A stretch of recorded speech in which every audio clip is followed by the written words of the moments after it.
Bienvenidos a consultatumedico.com, tu salud online. Soy doctor Alonso Lira. Y doctora Gloria Silva.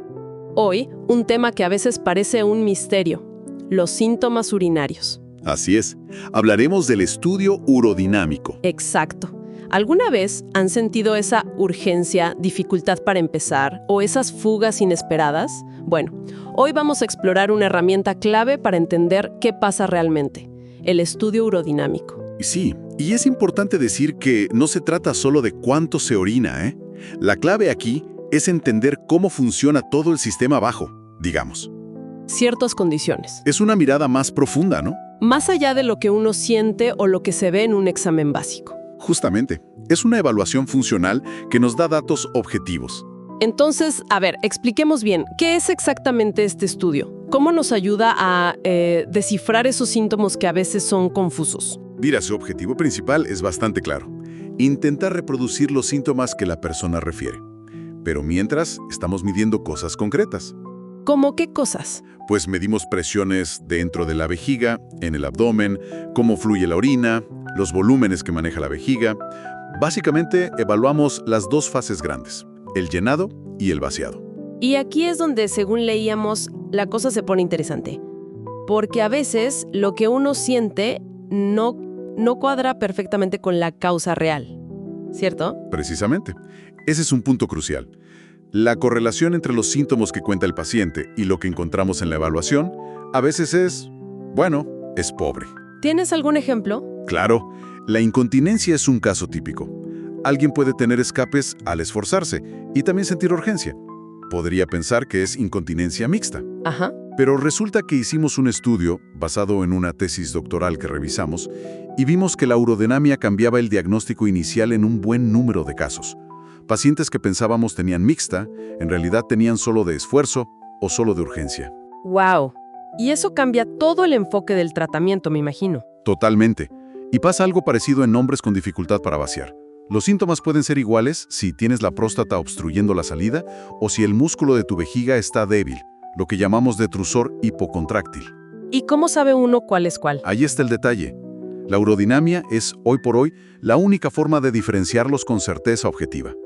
Antes de una cirugía de próstata, por ejemplo, es fundamental saberlo. Entendido. ¿Y cómo lo logra?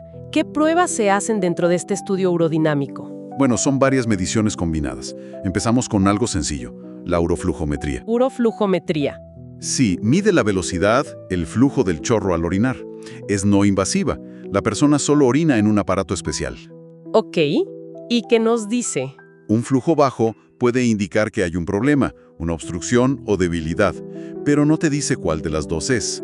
Curiosamente, un flujo muy alto a veces sugiere debilidad del esfínter. Como una manguera, ¿no? Si sale poca agua puede ser porque está doblada o porque no hay presión. Exacto, buena analogía. Luego pasamos a la cistometría. Aquí sí es un poco más invasivo.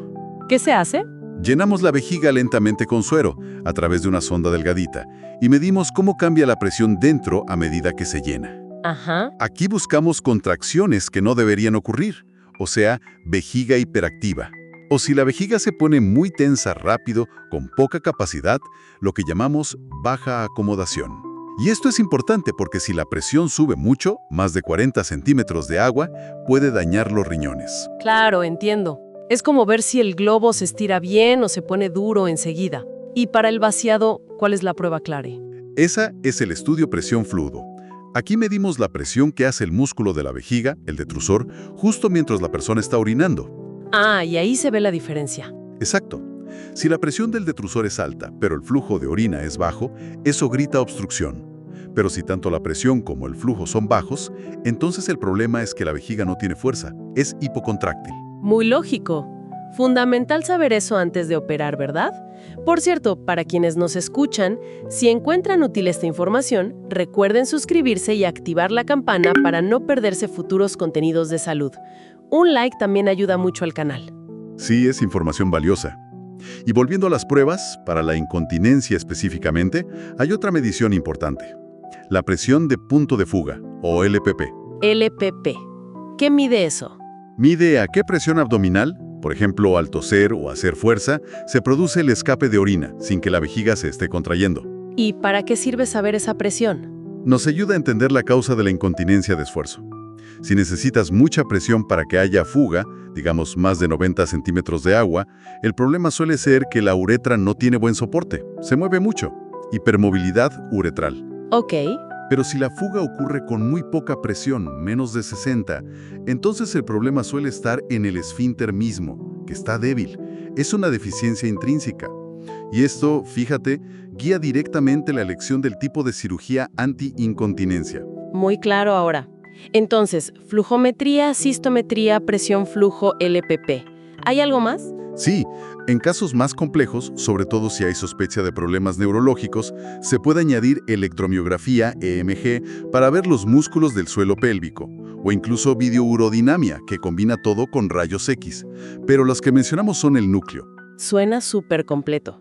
Pero, a ver, ¿realmente todo el mundo con síntomas necesita pasar por todo esto? Porque dijiste que es algo invasivo y, bueno, seguro tiene un costo. Muy buena pregunta. Y la respuesta es no, no es para todos. Hay indicaciones claras. Se reserva para cuando el diagnóstico no está claro después de la evaluación inicial. ¿Cómo cuáles? Pues cuando los síntomas no encajan bien con lo que encontramos al examinar, si los tratamientos que ya se probaron no funcionaron, si sospechamos una causa neurológica. Entiendo. También antes de ciertas cirugías, como las de incontinencia o de próstata, sobre todo si el caso es complejo o si hay factores que aumentan el riesgo de que la cirugía no funcione bien, como edades extremas o vejigas que no se vacían bien. Ok. Aunque hay debate, algunos estudios sugieren que para una incontinencia de esfuerzo muy clara y demostrable, quizás la evaluación clínica baste. Pero en casos dudosos o complicados, la urodinamia sigue siendo la clave para asegurar el diagnóstico correcto y optimizar el tratamiento. Y no olvidemos, desde el punto de vista médico-legal también tiene su peso. Entendido. Entonces, para resumir un poco, el estudio urodinámico nos da esa visión objetiva, ¿no? Una mirada detallada de cómo funciona realmente el sistema urinario, algo que los síntomas solos no siempre reflejan bien. Exactamente. Permite afinar diagnósticos y, sobre todo, personalizar tratamientos, asegurando que las intervenciones, especialmente las quirúrgicas, sean las más adecuadas para cada persona. Y hablando de encontrar la información adecuada, no olviden que pueden suscribirse a nuestro canal y darle like si este contenido les parece valioso. Ayuda a que sigamos creando estos análisis. Cierto, es una herramienta poderosa, de verdad, para descifrar esa complejidad de la micción. Nos deja pensando. Quizás a veces confiamos demasiado en cómo sentimos que funciona nuestro cuerpo, ¿verdad? Y la realidad objetiva, la que se puede medir, a veces cuenta una historia un poquito diferente. Es una reflexión interesante, sí señor. Este estudio nos recuerda la importancia de mirar más allá de lo aparente a veces. Bueno, creo que hemos cubierto bastante bien qué es y para qué sirve el estudio urodinámico. ¿Sí? Un buen repaso a sus fundamentos y utilidad. Para consultas urológicas específicas sobre este tema, pueden contactar al Dr. Jesús Reinaldo Aguilar, urólogo-oncólogo, al 0414-220-1480. Y, como siempre, pueden encontrar el artículo completo y mucha más información en nuestra página web, consultatumedico.com. Muchas gracias por acompañarnos hoy. No olviden suscribirse y activar notificaciones para más contenido como este. Hasta la próxima. Hasta el próximo programa. Cuiden su salud.